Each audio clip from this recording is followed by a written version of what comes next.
विद्यार्थी मित्रों, स्वस्तिक शैक्षणिक संकुल पालनपुर भरत पटेलना नमस्कार। विद्यार्थी मित्रों, आपणे चेप्टर नंबर 2 में खूब ज अगत्यना प्रश्न की आपणे चर्चा करता था। नील बोरना परमाणु नमूनानी अभिधारणाओं अने एमां आपणे 3 जेटली अभिधारणाओनो अभ्यास करेलो छे। प्रथम अभिधारणा ए हती के केंद्र ने अनुलक्षीने इलेक्ट्रॉन वर्तुळाकार मार्गे गति करे छे। आ वर्तुळाकार मार्ग ने आपणे स्थिर कक्षा कहीए छे।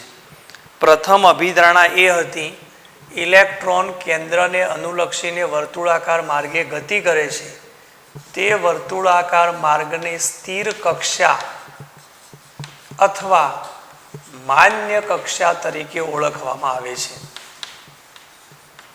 अने ए दरमियान इलेक्ट्रॉन जे ऊर्जा है ते ऊर्जानु मूल्य अचल रहे छे। ऊर्जानु शोषण के उत्सर्जन करतो नथी। प्रथम कक्षा में इलेक्ट्रॉन फरतो होय अथवा बीजी कक्षा में इलेक्ट्रॉन फरतो होय, कोईपण कक्षा में इलेक्ट्रॉन फरतो होय तो ते इलेक्ट्रॉन की ऊर्जा अचल होय छे। आपणे कहेलुं के जेम जेम केंद्र थी दूर जाय छे, दाखला तरीके आ केंद्र छे बराबर, अने प्रथम कक्षा, बीजी कक्षा, त्रीजी कक्षा, जेम जेम केंद्र थी दूर जाए तेम तेम एमां इलेक्ट्रॉन ऊर्जाना मूल्य में वधारो थाय छे। अने ते ऊर्जा एटले के मान्य कक्षा अथवा स्थिर कक्षा में इलेक्ट्रॉन गति करे तो तेनी ऊर्जानुं मूल्य अचल होय छे। बीजा नंबरनी अभिधारणा में आपणे कहेलुं इलेक्ट्रॉन एक कक्षा में बीजी कक्षा में जाए त्यारे कां तो ऊर्जानुं शोषण करे छे, कां तो ऊर्जानुं उत्सर्जन करे छे। जो आपणे दाखला तरीके एम विचारीए के प्रथम कक्षा में बीजी कक्षा में जाए, प्रथम आ केंद्रनी नजीक प्रथम कक्षा छे, एमांथी बीजी कक्षा में जाए E1 मांथी E2 एटले के n = 1 n = 2, तो प्रथम कक्षानी ऊर्जानुं मूल्य E1 छे अने बीजी कक्षानी ऊर्जानुं मूल्य E2 छे। जो एने प्रथम कक्षा में बीजी कक्षा में जवुं होय तो ऊर्जानुं शोषण करवुं पड़े, कारण के बीजी कक्षानी ऊर्जानुं मूल्य वधारे होय छे। अने आपणे एम विचारीए के चौथी कक्षा में बीजी कक्षा में संक्रमण पामे छे, एटले ऊंची ऊर्जा धरावती कक्षा में नीची ऊर्जा धरावती कक्षा में संक्रमण पामे तो इलेक्ट्रॉन शू करे छे, ऊर्जानुं उत्सर्जन करे छे। एटले आपणे एम कहीए छीए के इलेक्ट्रॉन एक कक्षा में बीजी कक्षा में जाए, दाखला तरीके प्रथम कक्षा में बीजी कक्षा में जाए तो E1 + h μ एटले E2 थाय छे, अने बीजी कक्षा में प्रथम कक्षा में आवे तो E2 gives E1 + h μ। बीजा नंबरनी अभिधारणा एम के छे के इलेक्ट्रॉन एक ऊर्जा स्तर में बीजा ऊर्जा स्तर में जाए, एक कक्षा में बीजी कक्षा में जाए एटले कां तो ऊर्जानुं शोषण करशे, कां तो ऊर्जानुं उत्सर्जन करशे। अने आ ऊर्जानो जे फेरफार थाय छे तेनुं मूल्य पण अचल होय छे। प्रथम कक्षा में बीजी कक्षा में जाए तो आज ऊर्जा मळे छे अने बीजी कक्षा में प्रथम कक्षा में जाए तो आज ऊर्जा मळे छे। आ उष्मा शोषक प्रक्रिया दर्शावे छे ने आ उष्मा क्षेपक प्रक्रिया दर्शावे छे, पण ऊर्जानो फेरफार अचल होय छे। त्रीजा नंबरनी अभिधारणा एनो पण आपणे अभ्यास करेलो छे के इलेक्ट्रॉन केंद्र ने अनुलक्षीने वर्तुळाकार मार्गे गति करे छे। एवा वर्तुळाकार मार्गे गति करे छे के तेनुं कोणीय वेगमान mvr = nh भागाकार में 2π जेटलुं थाय। एटले के एवा वर्तुळाकार मार्गे गति करे के ज्यां तेनुं कोणीय वेगमान h भागाकार में 2π ना पूर्ण गुणांक जेटलुं होय। n ए कक्षानुं नंबर सूचवे छे। आपणे एमां केटलाक प्रश्नों पण समजेला के कैपिटल के कक्षा होय તો કોણીય વેગમાન h ભાગાકારમાં 2π છે. પ્રથમ કક્ષા કેપિટલ L કક્ષા હોય તો બીજી કક્ષા છે માટે કોણીય વેગમાન h ભાગાકારમાં પાઈ થશે, 2 નીકળી જશે.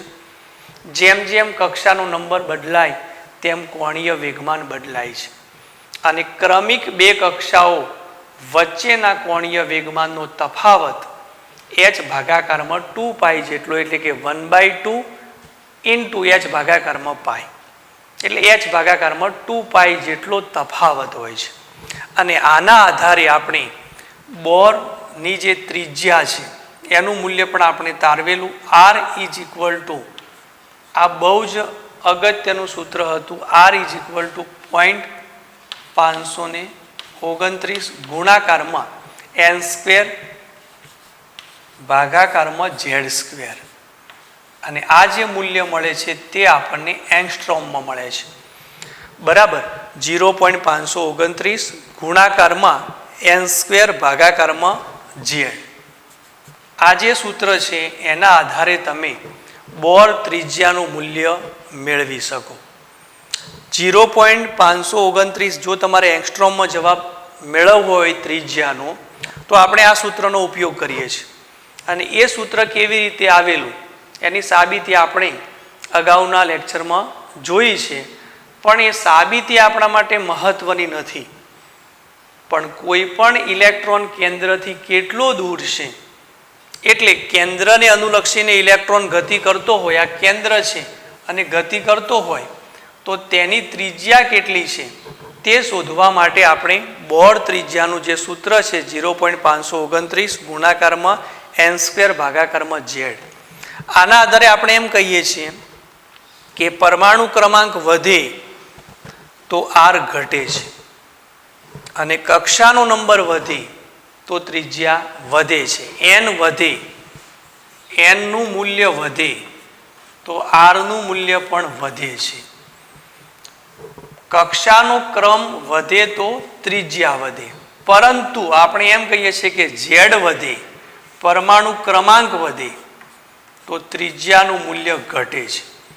આ જે સંબંધ છે એ પણ બહુ જ મહત્વનો છે અને એના આધારે આપણે ત્રિજ્યાની ગણતરી કરી શકીએ છીએ. હવે r માટે આપણે એક સૂત્ર પણ તારવેલું કે r ઇઝ ઇક્વલ ટુ, અગાઉના વિડીયોમાં r is equal to n square s square ભાગાકારમાં 4π સ્ક્વેર m કે z ઇન્ટુ e સ્ક્વેર. આવા પ્રકારનું સૂત્ર આપણે અગાઉના વિડીયોમાં જોયેલું છે.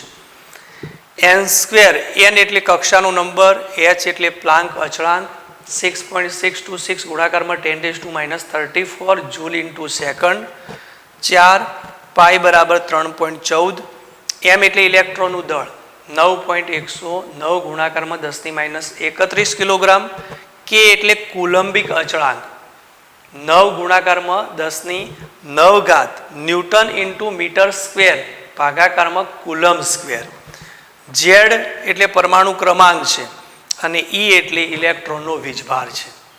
અને એ કિંમતોને આધારે આપણે કહેલું કે આ n અને z આ બંને બદલાય છે, બાકી બધા જ મૂલ્યો અચળ છે. અને એ અચળાંકના મૂલ્યો આપણે આ કિંમતમાં મૂકીએ તો આપણને સૂત્ર મળે છે r ઇઝ ઇક્વલ ટુ 0.529 ગુણાકારમાં n સ્ક્વેર ભાગાકારમાં z. એટલે એ રીતે આપણે કહેલું કે બોરની ત્રિજ્યા શોધવા માટે આ સૂત્ર બહુ જ મહત્વનું છે.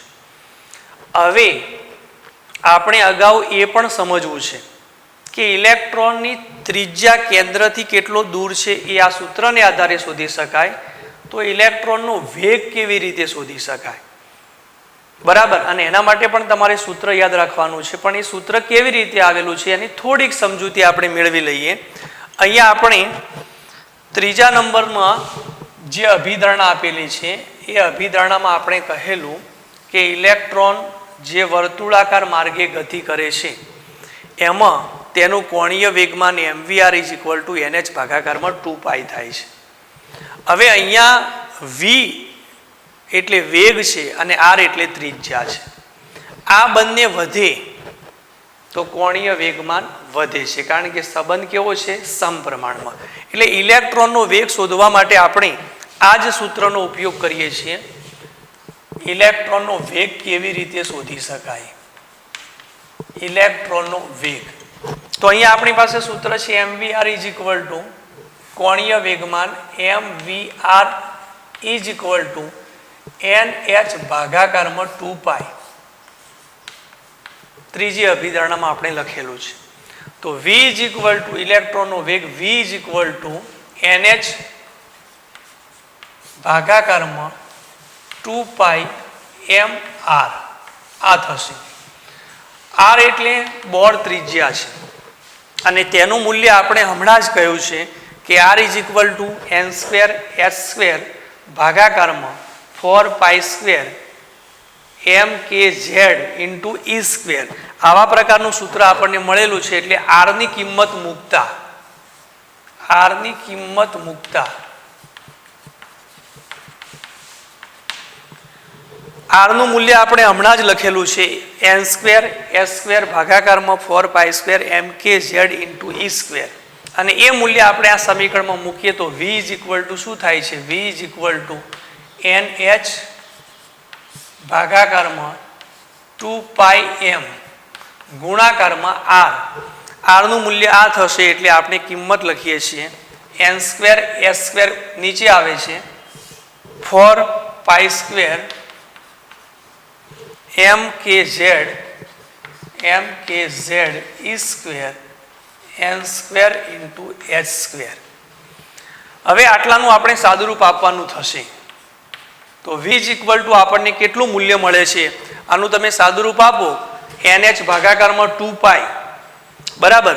એટલે અહીંયા જુઓ પાઈ નીકળી જશે, એક જ પાઈ, અહીંયા 2 થશે, h અને n એક નીકળી જશે બરાબર. એટલે હવે આપણને જે મૂલ્ય મળે છે તે m પણ નીકળી જાય છે. તો ઇઝ ઇક્વલ ટુ શું બાકી વધે છે? તો v ઇઝ ઇક્વલ ટુ આપણી પાસે જે મૂલ્ય વધે છે અહીંયા 2πkz e સ્ક્વેર ભાગાકારમાં n square into s square. ફરીથી સમજી લેજો કે આપણને જે મૂલ્ય વધે છે તે મૂલ્ય 2πkz e સ્ક્વેર ભાગાકારમાં n સ્ક્વેર નહીં, n ઇન્ટુ h, એક n અને h નીકળી જાય છે. હવે આમાં બધા જ મૂલ્યો અચળ છે. માત્ર ને માત્ર આપણે જોઈએ તો z બદલાય છે, પરમાણુ ક્રમાંક, અને n એટલે કક્ષાનો નંબર બદલાય છે. તો v ઇઝ ઇક્વલ ટુ આપણને સૂત્ર મળે છે v is equal to 2πk e square ભાગાકારમાં h ગુણાકારમાં z ભાગાકારમાં n. આ પ્રકારનું સૂત્ર મળે છે. અને તેમાં આ જે અચળાંક છે તેની કિંમતો મૂકતા 2, 3.14 બરાબર, કુલંબિક અચળાંક, ઇલેક્ટ્રોનનો વીજભાર, પ્લાન્ક અચળાંક, તો તેનું મૂલ્ય મળતા આપણને v ઇઝ ઇક્વલ ટુ સાદુરૂપ આપતા 2.18 ગુણાકારમાં 10⁶ z ભાગાકારમાં n. આ જે મૂલ્ય આપણને મળશે તે મીટર પ્રતિ સેકન્ડમાં મળશે. અને આ જે સૂત્ર છે તે આપણે ખાસ યાદ રાખવાનું છે. ઇલેક્ટ્રોનનો વેગ શોધવા માટે 2.18 ગુણાકારમાં 10⁶ ગુણાકારમાં z ભાગાકારમાં n. જે રીતે આપણે ત્રિજ્યા માટે કહેલું કે r ઇઝ ઇક્વલ ટુ 0.529 ગુણાકારમાં n સ્ક્વેર ભાગાકારમાં z, અને તે મૂલ્ય આપણને એંગસ્ટ્રોમમાં મળે છે. એવી જ રીતે ઇલેક્ટ્રોનનો વેગ શોધવા માટેનું સૂત્ર છે 2.18 ગુણાકારમાં 10⁶ ગુણાકારમાં z ભાગાકારમાં n. અને આ સૂત્રને આધારે આપણે શું કહી શકીએ? z વધે, પરમાણુ ક્રમાંક વધે, z વધે તો ઇલેક્ટ્રોનનો વેગ પણ વધે છે, v વધે, અને કક્ષાનો નંબર વધે, n વધે તો ઇલેક્ટ્રોનનો વેગ ઘટે છે. અગાઉ આપણે ત્રિજ્યા માટે કહેલું n વધે તો ત્રિજ્યા વધે છે અને ઝેડ વધે તો ત્રિજ્યા ઘટે છે. અહીંયા તેનાથી ઉલટું થાય છે. ઝેડ વધે તો ઇલેક્ટ્રોનનો વેગ વધે છે અને એન વધે તો ઇલેક્ટ્રોનનો વેગ ઘટે છે. એટલે આ રીતે આપણે ઇલેક્ટ્રોનનો વેગ પણ શોધી શકીએ. વિદ્યાર્થી મિત્રો, આ બે સૂત્રો કેવી રીતે આવ્યા તે મહત્વનું નથી, પણ આ બંને સૂત્રો ખાસ તમારે તૈયાર કરી લેવાના છે. બોર ત્રિજ્યા, ઇલેક્ટ્રોનની ત્રિજ્યા R = 0.529 ગુણાકારમાં n² ભાગાકારમાં ઝેડ, અને તે મૂલ્ય આપણને એંગસ્ટ્રોમમાં મળે છે. તેનું પિકોમીટરમાં, મીટરમાં કે સેન્ટીમીટરમાં તમે ફેરવી શકો. અને ઇલેક્ટ્રોનનો વેગ શોધવા માટેનું સૂત્ર છે 2.18 ગુણાકારમાં 10⁶ ગુણાકારમાં ઝેડ ભાગાકારમાં n, અને તે જવાબ આપણને મીટર પ્રતિ સેકન્ડમાં મળશે. અહીંયા ત્રીજા નંબરની જે અભિધારણા આપેલી હતી તે અહીંયા ત્રિજ્યા અને વેગના સંદર્ભમાં છે. હવે ત્યાર પછીની અભિધારણા નંબર 4. 4 નંબરની અભિધારણાનો આપણે અભ્યાસ કરવાનો છે. એ પણ બહુ જ પરીક્ષા માટે બહુ જ અગત્યની છે. કોઈ પણ માન્ય કક્ષામાં ઇલેક્ટ્રોન ફરતો હોય તો તે ઇલેક્ટ્રોનની ઉર્જા કેવી રીતે શોધી શકાય? માન્ય કક્ષામાં રહેલા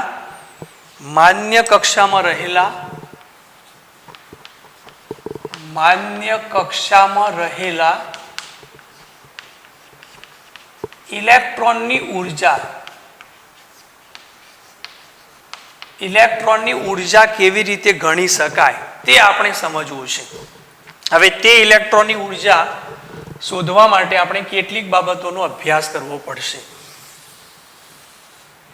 કોઈ પણ કક્ષા એટલે આપણે કહીએ છીએ કે માન્ય કક્ષા અથવા સ્થિર કક્ષામાં ઇલેક્ટ્રોન ગતિ કરે છે, તો તે ઇલેક્ટ્રોનની ઉર્જા કેવી રીતે શોધી શકાય? અહીંયા ઇલેક્ટ્રોનની ઉર્જા શોધવી છે, અને ઇલેક્ટ્રોનની કુલ ઉર્જા શોધવા માટે આપણે ગતિજ ઉર્જા અને સ્થિતિજ ઉર્જા આ બંનેનો સરવાળો કરવો પડે છે. ટોટલ એનર્જી એટલે આપણે એને E પણ કહીએ છીએ. ટોટલ એનર્જી = કાઇનેટિક ઉર્જા એટલે કે ગતિજ ઉર્જા અને સ્થિતિજ ઉર્જાનો સરવાળો છે, KE + PE. હવે કાઇનેટિક ઉર્જા વિશે આપણે અગાઉના ધોરણમાં અભ્યાસ પણ કર્યો છે કે ગતિ ઉર્જા KE = આપણી પાસે સૂત્ર છે KE = 1/2 mv². બરાબર. હવે અહીંયા ઇલેક્ટ્રોનનું દળ છે, ઇલેક્ટ્રોનનો વેગ છે. આપણે એમ પણ કહ્યું છે કે કેન્દ્ર ત્યાગી બળ અને કુલંબિક બળ એકબીજાને સમતોલે છે. એ આપણે અગાઉના લેક્ચરમાં અભ્યાસ કરેલો છે. હવે એના માટે આપણે આમ કહેલું mv² ભાગાકારમાં r² કુલંબિક બળ = આ કેન્દ્ર ત્યાગી બળ છે, કુલંબિક બળ એટલે K × Q1 Q2 ભાગાકારમાં r² = Q1 અને Q2. Q1 એટલે કેન્દ્રનો વીજભાર Z × E, અને Q2 એટલે ઇલેક્ટ્રોનનો વીજભાર E. એટલે અહીંયા સૂત્ર થાય છે K × Z × E² ભાગાકારમાં r². બરાબર. આનું મૂલ્ય ZE થશે ને આનું મૂલ્ય E થશે, એટલે ZE². એક r અહીંથી નીકળી જાય છે, તો mv² બરાબર આપણે શું લખી શકીએ? mv² = K ZE² ભાગાકારમાં r થશે. જો ખાસ સમજી લેજો, કેન્દ્ર ત્યાગી બળ અને કુલંબિક બળ એકબીજાને સમતોલે છે, તો mv² બરાબર K ZE² ભાગાકારમાં r થશે. આ મૂલ્ય આપણે ઉપરના કિંમતમાં મૂકીએ તો કાઇનેટિક ઉર્જા KE = 1/2 mv² બરાબર આ મૂલ્ય લખીએ તો ગુણાકારમાં K ZE² ભાગાકારમાં r થશે. તો અહીંયા આપણને કાઇનેટિક ઉર્જાનું મૂલ્ય મળ્યું છે KE બરાબર આપણે ટોટલ ઉર્જા શોધવા માટે કાઇનેટિક ઉર્જા એટલે ગતિજ ઉર્જા અને સ્થિતિજ ઉર્જાનો સરવાળો કરવો પડે છે. હવે સ્થિતિ ઉર્જા વિશે આપણે એમ જાણીએ છીએ Pe બરાબર સ્થિતિજ ઉર્જા ઇઝ ઇક્વલ ટુ તેનું મૂલ્ય છે માઇનસ કે ZE² ભાગાકારમાં R. આ સ્થિતિજ ઉર્જાનું મૂલ્ય છે Pe is equal two minus કે ZE² ભાગાકારમાં R. તો હવે આ બંને મૂલ્યોનો આપણે સરવાળો કરવાનો થશે. એક ગતિજ ઉર્જા છે અને બીજો સ્થિતિ ઉર્જા છે. બંનેનો સરવાળો કરીએ તો આપણને ટોટલ એનર્જી મળશે Te ઇઝ ઇક્વલ ટુ અથવા E ઇઝ ઇક્વલ ટુ ગતિજ ઉર્જાનું મૂલ્ય આપણને મળ્યું છે 1/2 કે ZE² ભાગાકારમાં R વત્તા બંનેનો સરવાળો છે એટલે ફરીથી માઇનસ કે ZE² ભાગાકારમાં R થશે. આનું મૂલ્ય 1/2 છે, આનું મૂલ્ય 1 થશે. 1 બરાબર 1 કે ZE² ભાગાકારમાં R. 1 માંથી 1/2 બાદ કરો એટલે માઇનસ 1 માંથી 1/2 બાદ કરો એટલે માઇનસ જવાબ મળશે. E is equal two minus 1/2 કે ZE² ભાગાકારમાં R. આ ટોટલ એનર્જીનું મૂલ્ય આપણને મળ્યું E is equal two minus 1/2 કે ZE² ભાગાકારમાં R. આ જે મૂલ્ય મળ્યું છે તેમાં R એટલે કે એટલે કુલંબિક અચળાંક, Z એટલે પરમાણુ ક્રમાંક, E એટલે ઇલેક્ટ્રોનનો વીજભાર. તો હવે આપણે R એટલે બોર ત્રિજ્યા છે અને ત્રિજ્યાનું મૂલ્ય આપણે હમણાં શોધ્યું છે n²s² ભાગાકારમાં R નું મૂલ્ય આપણે હમણાં કિંમત મૂકી છે n²s² ભાગાકારમાં. અહીંયા આપણે જે મૂલ્ય મેળવ્યું છે 4π² mkZe². તો એ મૂલ્ય આપણે આ કિંમતમાં મૂકી દઈએ તો આપણને ટોટલ એનર્જીનું મૂલ્ય મળશે R ની કિંમત મૂકતા ઉપરના સમીકરણમાં R ની કિંમત આપણે મૂકીએ. ઉપરના સમીકરણમાં આપણને જે અહીંયા મળ્યું છે તેમાં R ની કિંમત મૂકવામાં આવે તો આપણને ટોટલ એનર્જી બરાબર શું મળે છે? E ઇઝ ઇક્વલ ટુ, વિદ્યાર્થી મિત્રો આ બાજુ ધ્યાન આપજો, E ઇઝ ઇક્વલ ટુ -1/2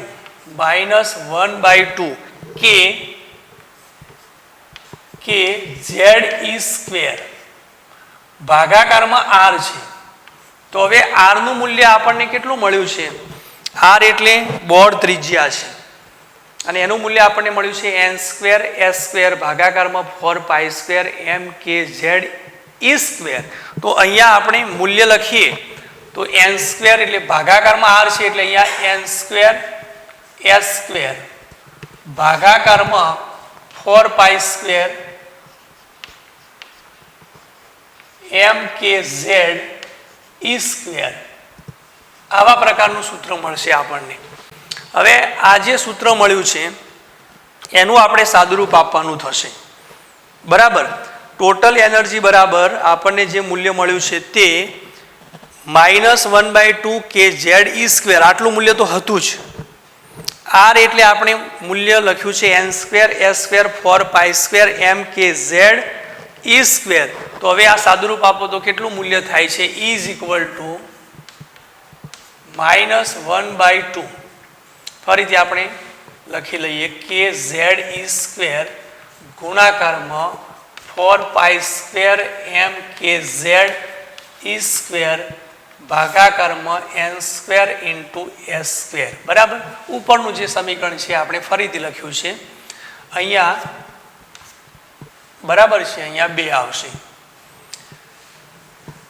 તો E is equal two E બરાબર જે આપણને મૂલ્ય લખ્યું છે -2π² બરાબર m k 2 વાર છે એટલે k² ઈ સ્ક્વેર એટલે e⁴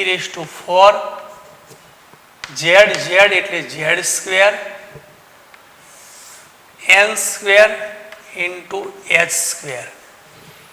જો આટલું મૂલ્ય મળે છે ઇલેક્ટ્રોનની માન્ય કક્ષામાં ઇલેક્ટ્રોન ગતિ કરતો હોય તો તેની ઉર્જાનું મૂલ્ય E -2π² mk² e⁴ z²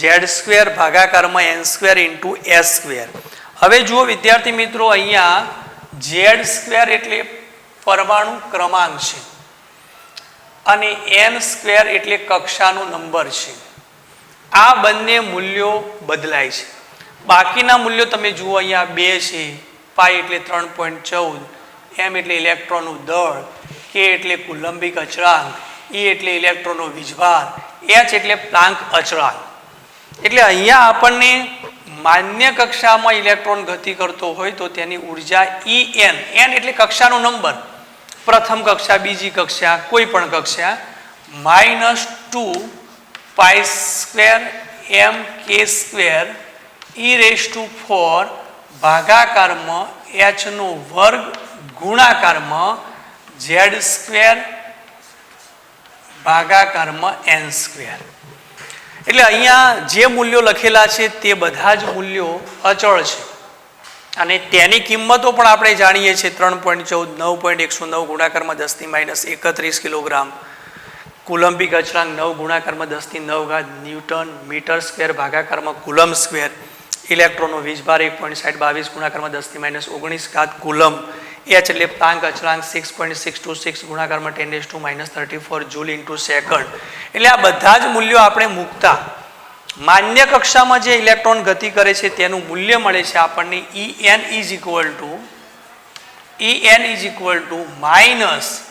-2.18 ગુણાકારમાં 10⁻18 ગુણાકારમાં z² ભાગાકારમાં n², અને આ મૂલ્ય આપણને જૂલમાં મળે છે. ઉર્જાનું મૂલ્ય હંમેશા જૂલમાં મળે છે.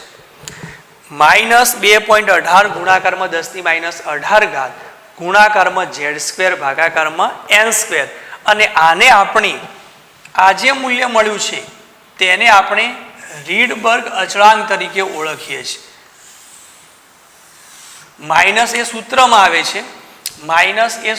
આવે છે, એટલે રીડબર્ગ અચળાંક En બરાબર -RH ગુણાકારમાં z² ભાગાકારમાં n², અને આ જે મૂલ્ય આપણને જૂલમાં મળે છે. રીડબર્ગ અચળાંકનું મૂલ્ય RH = 2.18, RH = 2.18 ગુણાકારમાં 10⁻18 જૂલ થાય છે. માઇનસ સૂત્રમાં છે એટલે RH નું મૂલ્ય ઋણ નથી, હા તેની ઘાતાંક ઋણ છે એટલે તેનું મૂલ્ય ખૂબ જ નાનું મળશે, પણ તેનું મૂલ્ય ઋણ મળતું નથી. કોઈ પણ માન્ય કક્ષામાં ઇલેક્ટ્રોન ગતિ કરતો હોય તો તેની ઉર્જા શોધવા માટેનું જે આ સૂત્ર છે RH ગુણાકારમાં z² ભાગાકારમાં n², આ સૂત્ર તમારે ફરજિયાત યાદ રાખવાનું છે. જેમ મેં તમને હમણાં કહ્યું કે ત્રિજ્યા શોધવા માટેનું સૂત્ર R = 0.529 ગુણાકારમાં n² ભાગાકારમાં z, જે આપણે સૂત્ર હમણાં જ મેળવેલું છે, બરાબર. એ સૂત્ર પણ યાદ રાખવાનું છે. ઇલેક્ટ્રોનના વેગ માટેનું સૂત્ર હતું 2.18 ગુણાકારમાં 10⁶, જે પણ આપણે હમણાં જ મેળવ્યું છે z ભાગાકારમાં n. તો અહીંયા ત્રીજું સૂત્ર પણ એટલું જ મહત્વનું છે. માન્ય કક્ષામાં ઇલેક્ટ્રોન ગતિ કરતો હોય તો તેની ઉર્જા E બરાબર -RH ગુણાકારમાં z² ભાગાકારમાં n². તો આના આધારે પણ આપણે કહી શકીએ, સંબંધ, પરીક્ષા માટે સંબંધ પણ મહત્વનો છે કે z વધે, પરમાણુ ક્રમાંક વધે તો E એટલે કે ઇલેક્ટ્રોનની ઉર્જા વધે છે, અને કક્ષાનો નંબર વધે n વધે z² ભાગાકારમાં n². તો અહીંયા સૂત્ર આપણને આ પ્રમાણે મળ્યું છે. E બરાબર -2.18 ગુણાકારમાં 10⁻18 ઝેડ સ્ક્વેર ભાગાકારમાં n સ્ક્વેર. એટલે અહીંયા ઝેડના વધારા સાથે ઈમાં વધારો થાય છે અને એનના વધારા સાથે ઈમાં ઘટાડો થાય છે. અહીંયા જે આપણે સૂત્ર મેળવ્યું છે તે આપણે જૂલમાં લખેલું છે. કેટલીક વાર ઇલેક્ટ્રોન વોલ્ટમાં પણ આવે છે કે ઇલેક્ટ્રોનની ઉર્જા શોધવા માટે જે જૂલ છે એને બદલે ઇલેક્ટ્રોન વોલ્ટમાં મૂલ્ય જણાવો. તો એના માટે આપણે અગાઉ પણ ભણ્યા છીએ કે 1.6 ગુણાકારમાં 10⁻19 જૂલ બરાબર કેટલા ઈવી થાય છે? 1 ઈવી. તો 1.6 ગુણાકારમાં 1.6 ગુણાકારમાં 10⁻19 જૂલ બરાબર 1 ઈવી. તો આપણને અહીંયા મૂલ્ય કેટલું આપેલું છે? 2.18 ગુણાકારમાં 10⁻18 જૂલ બરાબર કેટલા થશે? તો તેનું તમે સાદુરૂપ આપો તો જવાબ મળે છે 13.6 ઈવી. તો હવે આ જે સૂત્ર મળ્યું છે આમાં આપણે એમ કહી શકીએ En બરાબર, જો જૂલમાં મૂલ્ય શોધવું હોય તો En બરાબર -2.18 ગુણાકારમાં 10⁻18 ગુણાકારમાં ઝેડ સ્ક્વેર ભાગાકારમાં n સ્ક્વેર, પણ તે મૂલ્ય જૂલમાં મળશે. ઇલેક્ટ્રોન વોલ્ટમાં શોધવું હોય તો En બરાબર અથવા E બરાબર -13.6 ગુણાકારમાં ઝેડ સ્ક્વેર ભાગાકારમાં n સ્ક્વેર, અને આ જે મૂલ્ય મળશે તે આપણને ઇલેક્ટ્રોન વોલ્ટમાં મળશે. એટલે આ સૂત્ર પણ વિદ્યાર્થી મિત્રો તમારે યાદ રાખવાનું છે. જો ઇલેક્ટ્રોન વોલ્ટમાં શોધવાનું થાય તો આ જે કિંમત છે તેના આધારે તમે શોધી શકો. ઇલેક્ટ્રોન વોલ્ટમાં માન્ય કક્ષામાં ફરતા ઇલેક્ટ્રોનની ઉર્જા શોધવા માટેનું સૂત્ર En બરાબર -13.6 ગુણાકારમાં ઝેડ સ્ક્વેર ભાગાકારમાં n સ્ક્વેર. મૂળ અચળાંક બદલાય છે. અહીંયા જૂલ માટે 2.18 ગુણાકારમાં 10⁻18 લખવાનું છે અને ઇલેક્ટ્રોન વોલ્ટ માટે આપણે -13.6 બાકી તો ગુણાકારમાં ઝેડ સ્ક્વેર ભાગાકારમાં n સ્ક્વેર થશે. એટલે અહીંયા તમે જોયું હશે કે કોઈ પણ કક્ષામાં ઇલેક્ટ્રોન ગતિ કરતો હોય તો તે ઇલેક્ટ્રોનની ઉર્જાનું મૂલ્ય હંમેશા શું થાય છે? ઋણ થાય છે. બરાબર. કોઈ પણ ઇલેક્ટ્રોનની ઉર્જાનું મૂલ્ય કેટલું થાય છે? ઋણ થાય છે. અને તમે અનંત અંતરે રહેલી કક્ષામાં ઇલેક્ટ્રોન ગતિ કરતો હોય, દાખલા તરીકે આપણે હાઇડ્રોજન પરમાણુ માટે વાત કરીએ તો એનો પરમાણુ ક્રમાંક પણ 1 છે, કક્ષાનો નંબર પણ 1 છે. તો તે ઇલેક્ટ્રોનની ઉર્જાનું મૂલ્ય કેટલું થશે? En બરાબર -2.18 ગુણાકારમાં 10⁻18 જૂલ. એમાં કોઈ જ ફેરફાર થશે નહીં. કક્ષાનો નંબર 1 છે, પહેલી કક્ષામાં ઇલેક્ટ્રોન ગતિ કરે છે અને પરમાણુ ક્રમાંક પણ 1 છે. પણ આપણે જેમ જેમ કક્ષાનો નંબર બદલાય, પરમાણુ ક્રમાંક બદલાય, તેમ ઇલેક્ટ્રોનની ઉર્જા બદલાય છે. પણ કોઈ પણ ઇલેક્ટ્રોનની ઉર્જાનું મૂલ્ય હંમેશા ઋણ હોય છે. અને જેમ જેમ અનંત અંતરે જાય તો અનંત અંતરે રહેલી કક્ષામાં ઇલેક્ટ્રોન ગતિ કરતો હોય તો તેની ઉર્જાનું મૂલ્ય મહત્તમ, મેક્સિમમ, અને એ મૂલ્ય કેટલું હોય છે? 0. તો આ રીતે આપણે ઇલેક્ટ્રોનની ઉર્જા, વિદ્યાર્થી મિત્રો અહીંયા મેં તમને જે બાબતો સમજાવી છે એ ત્રણે બાબતો ખૂબ જ મહત્વની છે. એક બાબત આ છે, R = 0.529 ગુણાકારમાં n સ્ક્વેર ભાગાકારમાં z. ત્રિજ્યા શોધવા માટે આ મૂલ્ય છે તે આપણને એંગસ્ટ્રોમમાં મળે છે. બીજા નંબરનું મૂલ્ય આપણને મળ્યું છે v, એટલે કે ઇલેક્ટ્રોનનો વેગ 2.18 ગુણાકારમાં 10⁻6 ગુણાકારમાં z ભાગાકારમાં n, અને તે મૂલ્ય આપણને મીટર પ્રતિ સેકન્ડમાં મળે છે. અને ત્રીજું મૂલ્ય આપણે હમણાં જ મેળવ્યું છે કે ઇલેક્ટ્રોનની ઉર્જા E બરાબર -RH અથવા -2.18 ગુણાકારમાં 10⁻18 ગુણાકારમાં z સ્ક્વેર ભાગાકારમાં n સ્ક્વેર. અને અહીંયા આપણને En બરાબર -13.6 ગુણાકારમાં Z² ભાગાકારમાં n² પણ એ મૂલ્ય આપણને ઇલેક્ટ્રોન વોલ્ટમાં મળે છે. હવે જુઓ અહીંયા એક બાબત એ પણ છે કે અહીંયા જે ઋણ મૂલ્ય છે, જુઓ અહીંયા સમજવા જેવી બાબત છે. Z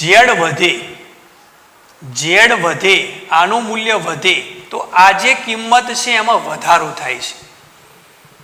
જુઓ અહીંયા એ બાબત સમજી લેજો કે કિંમતમાં વધારો થાય છે, પણ જેમ ઋણ કિંમત વધે એમ આપણે એ મૂલ્યને આપણે શું કહીએ છીએ? ઓછું કહીએ છીએ. એટલે સંબંધ વ્યસ્ત થશે. આ જે મેં બે બાબતો તમને લખીને બતાવી છે તે, કારણ કે આપણે જાણીએ છીએ કેન્દ્રથી પ્રથમ કક્ષા, બીજી કક્ષા, ત્રીજી કક્ષા, ચોથી કક્ષા, એમ જેમ જેમ કેન્દ્રથી તમે દૂર જાઓ તેમ તેમ ઇલેક્ટ્રોનની ઉર્જાનું મૂલ્ય વધે છે. વધે છે એટલે કે ઓછું ઋણ થાય છે. વધે છે એટલે કે ઓછું ઋણ થાય છે. એટલે n વધે તો આ મૂલ્ય ઘટે છે. આ મૂલ્ય ઘટે છે એનો મતલબ કે તે મૂલ્ય ઓછું ઋણ થાય છે, અને ઓછું ઋણ થાય તો ઈના મૂલ્યમાં શું થાય છે? વધારો. એટલે અહીંયા આપણે n વધે તો ઈમાં વધારો થાય છે, મૂલ્યમાં વધારો થાય છે, કિંમતમાં. જુઓ સંબંધ વ્યસ્ત છે એટલે આપણે માઇનસને ધ્યાનમાં ના લઈએ તો n વધે તો આ મૂલ્ય ઘટે છે. જુઓ સમજવાનો પ્રયત્ન કરજો. n વધે તો આ મૂલ્ય ઘટે છે. આ મૂલ્ય ઘટે છે એટલે કે ઓછું ઋણ થાય છે, અને ઓછું ઋણ થાય એનો મતલબ કે ઉર્જામાં શું થાય છે? વધારો. એવી જ રીતે Z માટે પણ એવું થશે. સંબંધ સમપ્રમાણમાં છે. Z વધે એટલે આ મૂલ્ય વધે છે. આ મૂલ્ય વધે છે એટલે કે વધારે ઋણ બને છે, અને વધારે ઋણ બને તો એ ઉર્જાનું મૂલ્ય કેવું કહેવાય છે? ઓછું કહેવાય છે. એટલે આપણે સંબંધ આ પ્રમાણે યાદ રાખીશું. બરાબર. સંબંધ અહીંયા સમપ્રમાણમાં છે એટલે આ મૂલ્ય વધે છે એટલે ઉર્જાનું મૂલ્ય ઘટે છે એવું કહેવાય. એટલે Z વધે તો ઉર્જા ઘટે અને n વધે તો ઉર્જા વધે. બરાબર. આપણે ઋણ કિંમત છે એટલે આપણે આ સંબંધ ખાસ યાદ રાખવાનો પ્રયત્ન કરીશું. અને આપણે સામાન્ય રીતે પણ એમ સમજીએ છીએ કે કેન્દ્રથી જેમ જેમ ઇલેક્ટ્રોન દૂર જાય તેમ તેમ તેમની ઉર્જાના મૂલ્યમાં વધારો થાય છે. એટલે કે ઉર્જા ઓછી ઋણ થાય છે, અને ઇન્ફિનિટી કક્ષામાં, અનંત કક્ષામાં જે ઇલેક્ટ્રોન ગતિ કરતો હોય તેની ઉર્જા અહીંયા ઇન્ફિનિટીનો વર્ગ આવે છે. એટલે આ મૂલ્ય 0 થાય છે. એટલે ટોટલ મૂલ્ય પણ 0 થશે. એટલે તે કક્ષામાં ઇલેક્ટ્રોન ગતિ કરતો હોય તો તેનું મૂલ્ય 0 થાય છે, અને એ 0 મૂલ્ય બાકીના ઋણ મૂલ્યોની સાપેક્ષમાં વધારે છે. એટલે એમ કહેવાય કે અનંત કક્ષામાં ઇલેક્ટ્રોન ગતિ કરતો હોય તો તેની ઉર્જા મેક્સિમમ હશે. મેક્સિમમ એટલે કે 0. હવે અહીંયા આપણે જે ઇલેક્ટ્રોનની ઉર્જા માટેનું જે સૂત્ર મેળવ્યું છે તેમાં આપણે વધુ અભ્યાસ કરીએ કે હાઇડ્રોજન પરમાણુ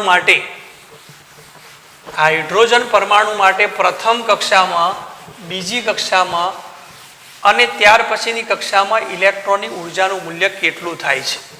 આપણે H પરમાણુ માટે સમજવાનો પ્રયત્ન કરીએ. હાઇડ્રોજન પરમાણુમાં રહેલા ઇલેક્ટ્રોનની ઉર્જા, H પરમાણુ માટે અહીંયા કેન્દ્ર છે, અને તે કેન્દ્રમાં પ્રોટોન અને ન્યુટ્રોન હશે. કેન્દ્ર અહીંયા પ્રથમ કક્ષા છે, n = 1, બીજી કક્ષા છે n = 2, ત્રીજી કક્ષા છે n = 3, ચોથી કક્ષા છે n = 4. આને આપણે K કક્ષા કહીએ છીએ, આને L કહીએ છીએ, આને M કહીએ છીએ, આને N કહીએ છીએ. ઇલેક્ટ્રોન પ્રથમ કક્ષામાં હોય જ, કારણ કે હાઇડ્રોજનની ઇલેક્ટ્રોન રચના 1s1 છે. પ્રથમ કક્ષામાં ઇલેક્ટ્રોન ગતિ કરે છે તો પ્રથમ કક્ષા એ n = 1 હોય તો હાઇડ્રોજન પરમાણુ માટે તેને ભૂમિ અવસ્થા કહેવાય અથવા ધરા અવસ્થા કહેવાય. n ઇઝ ઇક્વલ ટુ 2 માં ઇલેક્ટ્રોન સંક્રમણ પામે તો પ્રથમ ઉત્તેજિત અવસ્થા કહેવાય. એ જ રીતે n ઇઝ ઇક્વલ ટુ 3 ત્રીજી કક્ષામાં ઇલેક્ટ્રોન સંક્રમણ પામે તો તેને દ્વિતીય અથવા બીજી ઉત્તેજિત અવસ્થા કહેવાય. એમ ક્રમશઃ ઉત્તેજિત અવસ્થાઓ આવે છે અને આ ઉત્તેજિત અવસ્થામાં રહેલા ઇલેક્ટ્રોનની ઉર્જા પણ આપણે શોધી શકીએ. દાખલા તરીકે ભૂમિ અવસ્થા એટલે કે પ્રથમ કક્ષામાં ઇલેક્ટ્રોન હોય તો તેની ઉર્જા શોધવા માટે આપણે શું સૂત્ર લખીએ છીએ? આ બાજુ ધ્યાન આપો વિદ્યાર્થી મિત્રો. E1 ઇઝ ઇક્વલ ટુ પ્રથમ કક્ષા છે તો માઇનસ RH Z ભાગાકારમાં n². પણ Z એટલે હાઇડ્રોજનનો પરમાણુ ક્રમાંક કેટલો છે? 1 બરાબર. તો 1 ભાગાકારમાં n² એટલે 1નો વર્ગ આવશે. આ પ્રથમ કક્ષામાં રહેલા ઇલેક્ટ્રોનની ઉર્જાનું સૂત્ર થયું. E2 બીજી કક્ષામાં રહેલા ઇલેક્ટ્રોનનું ઉર્જા બરાબર માઇનસ RH ગુણાકારમાં 1 ભાગાકારમાં 2નો વર્ગ થશે. હવે દાખલા તરીકે બીજી કક્ષામાંથી પ્રથમ કક્ષામાં ઇલેક્ટ્રોન જાય છે. બીજી કક્ષામાંથી પ્રથમ કક્ષામાં ઇલેક્ટ્રોન જાય છે તો E2 માઇનસ E1 આવે છે. ડેલ્ટા E બરાબર ઉર્જાનો જે તફાવત છે ડેલ્ટા E બરાબર E2 માઇનસ E1 છે. E2 માઇનસ E1 અને આપણને પણ ખબર છે કે E2 નું મૂલ્ય E1 કરતા વધારે હશે. જેમ જેમ તમે કેન્દ્રથી દૂર જાઓ તેમ તેમ ઇલેક્ટ્રોનની ઉર્જાના મૂલ્યમાં શું થાય છે? વધારો. હવે E2 એટલે શું? તો માઇનસ RH ગુણાકારમાં 1 ભાગાકારમાં 2નો વર્ગ. અને E1 એટલે શું? માઇનસ RH ગુણાકારમાં 1 ભાગાકારમાં 1નો વર્ગ. આજે એક્ઝામ્પલમાં પણ આ જે રકમ મેં મૂકેલી છે એવા પ્રકારનું એક્ઝામ્પલ બનાવી શકાય કે હાઇડ્રોજન પરમાણુ પ્રથમ કક્ષામાંથી બીજી કક્ષામાં અથવા બીજી કક્ષામાંથી પ્રથમ કક્ષામાં જાય છે તો તેની ઇલેક્ટ્રોનની ઉર્જા વચ્ચેનો તફાવત શોધો. ડેલ્ટા E શોધો.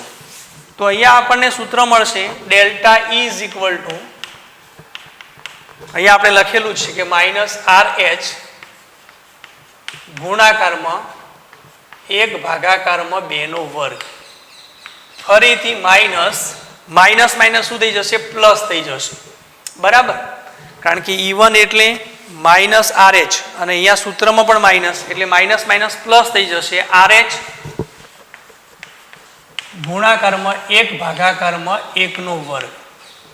તો delta E is equal two આ મૂલ્ય આપણે પ્રથમ લખી લઈએ તો RH ગુણાકારમાં 1નો વર્ગ માઇનસ RH ગુણાકારમાં 1 અને 2નો વર્ગ. તો delta E is equal two ઉર્જામાં થતો તફાવત delta E is equal to RH common નીકળે છે 1 ભાગાકારમાં 1નો વર્ગ માઇનસ 1 ભાગાકારમાં 2નો વર્ગ. આ સૂત્ર થશે. એટલે delta E is equal to RH 1 ભાગાકારમાં NI નો સ્ક્વેર માઇનસ 1 ભાગાકારમાં NF નો સ્ક્વેર. NI એટલે ઇનિશિયલ ભૂમિ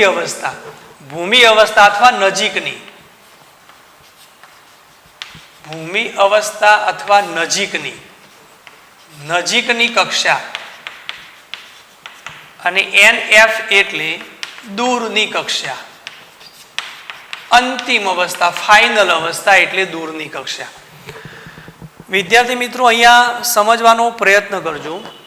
દાખલા તરીકે ઇલેક્ટ્રોન ત્રીજી કક્ષામાંથી પાંચમી કક્ષામાં જાય છે અથવા પાંચમી કક્ષામાંથી ત્રીજી કક્ષામાં આવે છે તો આપણે એમ કરીશું કે નજીકની કક્ષા કઈ છે?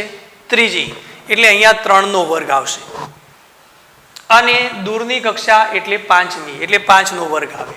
5માંથી 3માં આવે અથવા 3માંથી 5માં જાય પણ આપણે અહીંયા 3નો વર્ગ લખીશું અહીંયા 5નો વર્ગ લખીશું. બરાબર. અહીંયા 3નો વર્ગ તમે લખો અહીંયા 5નો વર્ગ લખો એટલે અહીંયા 25 થશે અહીંયા 9 થશે એટલે 25 - 9 એટલે આ જવાબ હંમેશા ધન મળશે ફરજિયાત. તમે અહીંયા નજીકની કક્ષા લો, અહીંયા દૂરની કક્ષા લખો એટલે તમને ડેલ્ટા ઈનો જવાબ હંમેશા પ્લસ મળશે. હવે અહીંયા સૂત્રમાં આ જે સૂત્ર લખેલું છે તે પણ આપણે ખાસ ઉપયોગી બનશે. કોઈ પણ બે કક્ષામાં, એક કક્ષામાંથી બીજી કક્ષામાં જાય અથવા બીજી કક્ષામાંથી આગળની કક્ષામાં આવે તો ડેલ્ટા ઈ એટલે કે ઉર્જાનો તફાવત, અહીંયા માઇનસ નથી. ઇલેક્ટ્રોનની ઉર્જા ઈ બરાબર આપણે સૂત્રમાં માઇનસ લખીએ છીએ, માઇનસ આર એચ ગુણાકારમાં ઝેડ સ્ક્વેર ભાગાકારમાં એન સ્ક્વેર. ત્યાં ઋણ આવે છે પણ ડેલ્ટા ઈમાં ઋણ આવતું નથી. તો શું ઉર્જાનો તફાવત ઋણ ના હોઈ શકે? હોઈ શકે. એ પ્રક્રિયા ઉષ્મા શોષક અથવા ઉષ્માક્ષેપકને આધારે તમારે જોવું પડે. તો અહીંયા આપણે ડેલ્ટા ઈ બરાબર સૂત્રમાં ઋણ નથી. ડેલ્ટા ઈ બરાબર આર એચ એટલે કે 2.18 ગુણાકારમાં 10⁻18 ઘાત, એન આઈ એટલે કે નજીકની કક્ષા, એન એફ એટલે દૂરની કક્ષા. તો આ કિંમતો તમે મૂકો તો અહીંયા આપણે 1 થશે, અહીંયા 4 થશે. 4 માઇનસ 1 એટલે 3 થશે અને 3 ભાગાકારમાં 4 એટલે હાઇડ્રોજન H પરમાણુ માટે પ્રથમ કક્ષામાંથી ઇલેક્ટ્રોન બીજી કક્ષામાં જાય છે. ઇલેક્ટ્રોન પ્રથમ કક્ષામાંથી ઇલેક્ટ્રોન બીજી કક્ષામાં સંક્રમણ પામે તો ઉર્જાનો તફાવત ડેલ્ટા ઈ બરાબર આર એચ એટલે રીડબર્ગ અચળાંક 2.18 ગુણાકારમાં 10⁻18 ઘાત એટલે આપણે આર એચ લખીએ ગુણાકારમાં અહીંયા 2 નો વર્ગ એટલે 4 માઇનસ 1 ભાગાકારમાં 1 ગુણાકારમાં 4 એટલે 4 થશે. એટલે ઉપર 3 અને ભાગાકારમાં 4. આટલો જવાબ આપણને જૂલમાં મળશે. પણ તમે કહી શકશો કે આ જવાબ પ્લસ હશે કે માઇનસ? નિમ્ન ઉર્જા સ્તરમાંથી ઊંચા ઉર્જા સ્તરમાં જવું છે, E1 માંથી E2 માં જવું છે. એટલે આની ઉર્જા પ્રથમ કક્ષાની ઉર્જા ઓછી હશે અને બીજા કક્ષાની ઇલેક્ટ્રોનની બીજી કક્ષામાં ઉર્જાનું મૂલ્ય વધુ હોય છે. નિમ્ન ઉર્જા સ્તરમાંથી ઊંચા ઉર્જા સ્તરમાં જવું હોય તો ઉર્જાનું શું કરવું પડશે? શોષણ. એટલે આ પ્રક્રિયા કઈ છે? ઉષ્મા શોષક. અને ઉષ્મા શોષક એટલે તેનો જવાબ આપણને પ્લસ મળશે. જવાબ નક્કી કર્યા પછી આપણે તેમાં પ્લસ કે માઇનસ લખવાનું થાય છે. બરાબર. પ્લસ માઇનસ આપણે એટલા માટે લખીએ છીએ કે તે પ્રક્રિયામાં ઉષ્માનું શોષણ થાય છે કે ઉષ્માનું ઉત્સર્જન થાય છે. અહીંયા 1 માંથી 2 માં જાય છે એટલે ઉષ્માનું શોષણ થાય છે એટલે જવાબ આપણને પ્લસ મળશે. પણ આ જ પરમાણુ માટે, H પરમાણુ માટે ઇલેક્ટ્રોન બીજી કક્ષામાંથી પ્રથમ કક્ષામાં સંક્રમણ પામે છે તો તે ઇલેક્ટ્રોનની ઉર્જાનો તફાવત શોધો. પ્રથમથી બીજી કક્ષામાં જાય છે અને બીજીથી પ્રથમ કક્ષામાં આવે છે તો તે ઇલેક્ટ્રોનની ઉર્જાનો તફાવત ડેલ્ટા ઈ બરાબર સૂત્ર એ જ આવે છે, જવાબ એ જ આવે છે. કારણ કે આપણે અહીંયા નજીકની કક્ષા લખવાનું છે અને આ દૂરની કક્ષા લખવાનું છે એટલે અહીંયા 1 નો વર્ગ આવે છે, અહીંયા 2 નો વર્ગ આવે છે એટલે જવાબ આ જ થશે. ડેલ્ટા ઈ બરાબર આર એચ ગુણાકારમાં 3 ભાગાકારમાં 4. પરંતુ ઊંચી ઉર્જા ધરાવતી કક્ષામાંથી નીચી ઉર્જા ધરાવતી કક્ષામાં આવે તો ઉર્જાનું ઉત્સર્જન કરે છે. માટે આ પ્રક્રિયા કઈ છે? ઉષ્માક્ષેપક. એટલે અહીંયા ડેલ્ટા ઈ નું મૂલ્ય ધન મળે છે, અહીંયા ડેલ્ટા ઈ નું મૂલ્ય ઋણ મળે છે. ડેલ્ટા ઈ નું મૂલ્ય ઋણ મળે છે. એટલે જવાબ નક્કી કર્યા પછી કારણ કે 2.18 ગુણાકારમાં 10⁻18 ઘાત જૂલ ગુણાકારમાં 3 ભાગાકારમાં 4 એટલે આમાં તમે કિંમતો મૂકો એટલે જવાબ મળશે. બધા જ મૂલ્યો આપણને ધન જ મળશે કારણ કે અહીંયા નજીકની કક્ષા છે ને અહીંયા દૂરની કક્ષા છે. પરંતુ પછી આપણે જવાબ નક્કી કર્યા પછી આપણે નક્કી કરવાનું છે કે જો નિમ્ન ઉર્જા એટલે કે 1 માંથી 2, 1 માંથી 3, 2 માંથી 5, 2 માંથી 4, 3 માંથી 6, 3 માંથી 5 નીચી ઉર્જામાંથી ઊંચી ઉર્જા ધરાવતી કક્ષામાં જાય તો ઉર્જાનું શોષણ થાય. તો ડેલ્ટા ઈનો જવાબ જે આપણને મળે છે એ જ લખવાનું છે, પ્લસ જ. પણ ઊંચી ઉર્જામાંથી નીચી ઉર્જામાં આવે, 5 માંથી 2, 6 માંથી 4, 4 માંથી 1, 3 માંથી 2, 3 માંથી 1, તો તે દરમિયાન ઉર્જાનું શું થાય છે? ઉત્સર્જન. એટલે જવાબ આપણને પ્લસ મળશે આ સૂત્ર પ્રમાણે, પણ ત્યાર પછી આપણે લખવાનું છે કે ડેલ્ટા ઈનું મૂલ્ય ઋણ મળે છે, કારણ કે ઊંચી ઉર્જા ધરાવતી કક્ષામાંથી નીચી ઉર્જા ધરાવતી કક્ષામાં ઇલેક્ટ્રોન સંક્રમણ પામે છે, એટલે પ્રક્રિયા ઉષ્માક્ષેપક છે, એટલે ડેલ્ટા ઈનું મૂલ્ય ઋણ મળે છે. આ રીતે આપણે હાઇડ્રોજન પરમાણુ માટે ઉર્જામાં થતો જે તફાવત છે એ ઉર્જામાં થતો તફાવત ડેલ્ટા ઈ બરાબર RH 1/ni² માઇનસ 1/nf², એના આધારે તમે અહીંયા હાઇડ્રોજન પરમાણુ માટે જે ઉર્જામાં તફાવત છે એ તફાવતનું મૂલ્ય તમે શોધી શકો. હવે એ મૂલ્ય ઇલેક્ટ્રોન વોલ્ટમાં કેટલું હશે એ પણ આપણે સમજવાનો પ્રયત્ન કરીએ. હાઇડ્રોજન પરમાણુ માટે પ્રથમ કક્ષામાં ઇલેક્ટ્રોન હોય n = 1, તો તેના માટે E નું મૂલ્ય કેટલું થશે? તો અહીંયા સૂત્ર આપણે લખેલું જ છે, E બરાબર -RH ગુણાકારમાં Z² n². પણ જો ઇલેક્ટ્રોન વોલ્ટમાં લખવું હોય તો -13.6 ગુણાકારમાં Z² n². તો અહીંયા -13.6 અહીંયા વિદ્યાર્થી મિત્રો લખેલું જ છે. Z એટલે પરમાણુ ક્રમાંક અને n એટલે પ્રથમ કક્ષા, એટલે એનું મૂલ્ય કેટલું મળશે? -13.6 ઇલેક્ટ્રોન વોલ્ટ. Z બરાબર 1 અને n બરાબર 1. n = 2 બીજી કક્ષા માટે. E = આ E1 કહીએ, આ E2 કહીએ. તો -13.6 ગુણાકારમાં Z² એટલે પરમાણુ ક્રમાંક તો એક જ છે, ભાગાકારમાં n² એટલે 2 કેટલો થશે? 4. એટલે -13.6 ને 4 વડે ભાગાકાર કરો તો તેનું મૂલ્ય મળે છે -3.6 ઇલેક્ટ્રોન વોલ્ટ. આના કરતાં મૂલ્ય ઓછું છે, પણ ઓછું ઋણ મૂલ્ય છે, એટલે આપણે એને શું કહીએ છીએ કે ઉર્જામાં વધારો થયો છે. હમણાં જ મેં તમને સમજાવ્યું છે કે n નું મૂલ્ય વધે તેમ ઉર્જાનું મૂલ્ય પણ વધે છે. આમ સમગ્ર વિચારીએ તો મૂલ્યમાં ઘટાડો થાય, પણ ઋણ મૂલ્ય છે એટલે મૂલ્યમાં શું થાય? વધારો છે. એટલે જેમ જેમ આગળની કક્ષામાં જાય તેમ ઉર્જાના મૂલ્યમાં વધારો થાય છે, ઓછું ઋણ થાય છે એટલે વધે છે. એમ -13.6 ગુણાકારમાં Z² એટલે 1² ભાગાકારમાં n² એટલે 9 થશે. એટલે -13.6 ભાગાકારમાં 9 તો -1.51 વોલ્ટ ઇલેક્ટ્રોન વોલ્ટ આવે છે. જૂલને બદલે આપણે ઇલેક્ટ્રોન વોલ્ટમાં લખ્યું છે. તો અહીંયા ડેલ્ટા E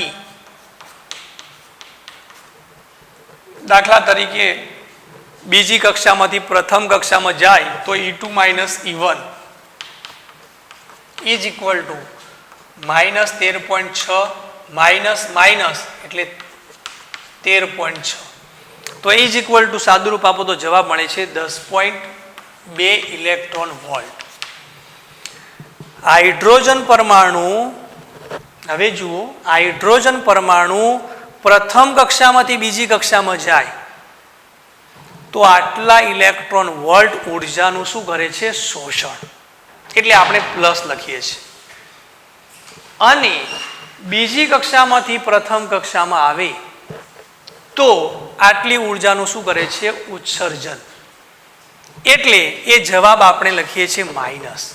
પ્રથમમાંથી બીજી કક્ષામાં જાય તો ઉર્જાનું શોષણ એટલે પ્લસ, બીજી કક્ષામાંથી પ્રથમ કક્ષામાં જાય તો ઉર્જાનું ઉત્સર્જન, એટલે કે આટલી ઉર્જા શું કરે છે? ગુમાવે છે.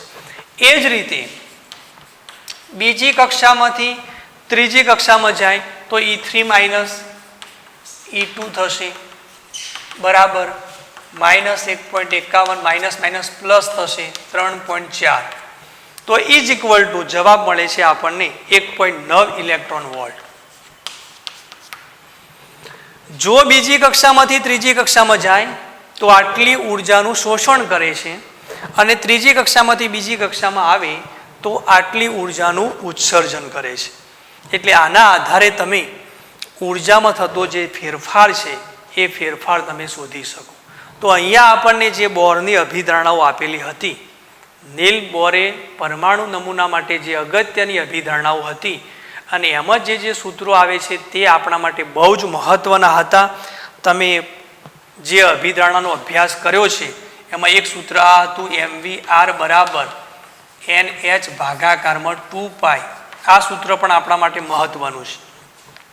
બીજું સૂત્ર આપણે ત્રિજ્યા માટેનું કહ્યું છે, r ઇઝ ઇક્વલ ટુ 0.529 ગુણાકારમાં n સ્ક્વેર ભાગાકારમાં z. આ સૂત્ર પણ આપણા માટે મહત્વનું છે, એંગસ્ટ્રોમમાં મૂલ્ય. ત્રીજું સૂત્ર હતું ઇલેક્ટ્રોનનો વેગ v શોધવા માટે 2.18 ગુણાકારમાં 10⁶ ગુણાકારમાં z ભાગાકારમાં n. અને એ જવાબ આપણને મીટર પ્રતિ સેકન્ડમાં મળે છે. એટલે આ સૂત્ર પણ એટલું જ મહત્વનું હતું. 4 નંબરનું સૂત્ર આપણે ઇલેક્ટ્રોનની ઉર્જા E અથવા En બરાબર આપણે મૂલ્ય લખેલું -RH ગુણાકારમાં z² ભાગાકારમાં n². આ મૂલ્ય આપણને જૂલમાં મળે છે. અને ઇલેક્ટ્રોન વોલ્ટમાં લખવું હોય તો E બરાબર 5 નંબરમાં E બરાબર -13.6 ગુણાકારમાં z² ભાગાકારમાં n². અને તે મૂલ્ય આપણને ઇલેક્ટ્રોન વોલ્ટમાં મળે છે. નીલ બોરની જે અભિધારણાઓ છે એમાં આપણે જે આ 5 સૂત્રો મેળવ્યા છે અને છેલ્લે આપણે ડેલ્ટા E નું સૂત્ર મેળવ્યું છે, ડેલ્ટા E બરાબર RH 1 ભાગાકારમાં ni² માઇનસ 1 ભાગાકારમાં nf². તો અહીંયા જે 6 સૂત્રો આપેલા છે એ પરીક્ષા માટે બહુ જ અગત્યના થાય છે. આના આધારે નીટ અને JEE પ્રશ્નો આવે છે. એ આ 6 પ્રકારના જે સૂત્રો આપણે અભ્યાસ કર્યો છે એ આપણા માટે બહુ જ મહત્વના થાય છે. ડેલ્ટા E બરાબર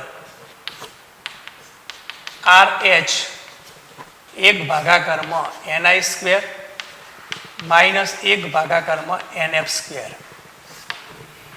હવે આ જે 6 સૂત્રો લખેલા છે તેના આધારે આપણે આવૃત્તિ અને તરંગ આંક અને તરંગ લંબાઈ કેવી રીતે શોધી શકાય. કારણ કે ડેલ્ટા E બરાબર આપણે જાણીએ છીએ, ડેલ્ટા E બરાબર h મ્યુ થશે. અહીંયા જે સૂત્ર આપણે લખેલું છે તો h મ્યુ લખી શકીએ. તો મ્યુ બરાબર શું થશે? Mu is equal to RH ભાગાકારમાં h Planck અચળાંક 1 ભાગાકારમાં ni² માઇનસ 1 ભાગાકારમાં nf². બરાબર છે. RH નું મૂલ્ય તમે જાણો છો, 2.18 ગુણાકારમાં 10⁻18 જૂલ. અને આનું મૂલ્ય પણ ચાલો 6.626 ગુણાકારમાં 10⁻34 joule into second 1 ભાગાકારમાં ni² minus 1 ભાગાકારમાં nf². એટલે આટલાનું તમે સાદુરૂપ આપો તો આપણને સીધું મૂલ્ય મળે છે મ્યુ ઇઝ ઇક્વલ ટુ, એનું સાદુરૂપ આપતા 3.29 ગુણાકારમાં 10⁻15 1 ભાગાકારમાં ni² માઇનસ 1 ભાગાકારમાં nf². એટલે આ સૂત્રને આધારે તમે સીધી જ ફ્રીક્વન્સી ન્યુ એટલે કે આવૃત્તિ પણ તમે શોધી શકો. અને આવૃત્તિને આધારે તમે તરંગ લંબાઈ પણ શોધી શકો, કારણ કે new is equal two c પ્રતિ લેમડા મળે છે. બરાબર.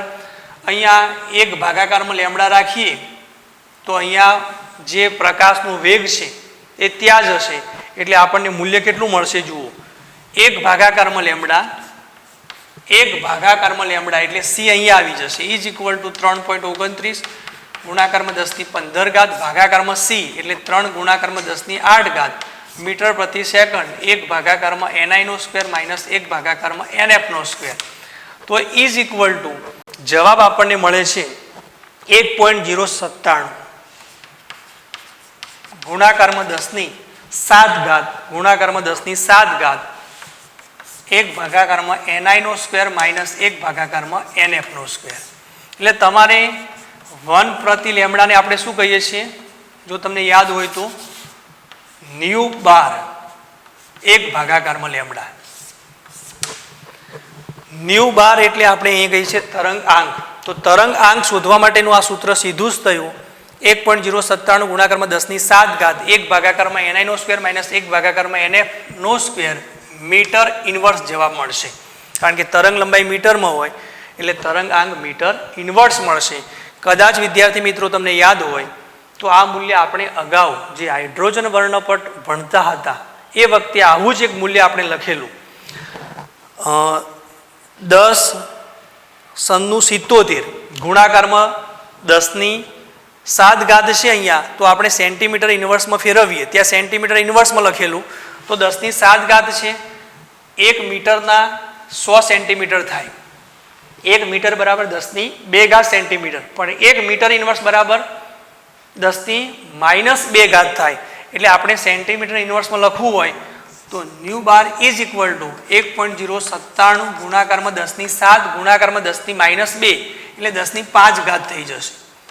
1 ભાગાકારમાં ni નો સ્ક્વેર માઇનસ 1 ભાગાકારમાં nf નો સ્ક્વેર સેન્ટીમીટર ઇન્વર્સ, સેન્ટીમીટર નહીં મીટર ઇન્વર્સમાંથી સેન્ટીમીટર ઇન્વર્સ 10⁵ થાય એટલે આપણે અહીંયા 5 અંકો લખવાના થાય એટલે આપણે લખતા હતા 10⁻77.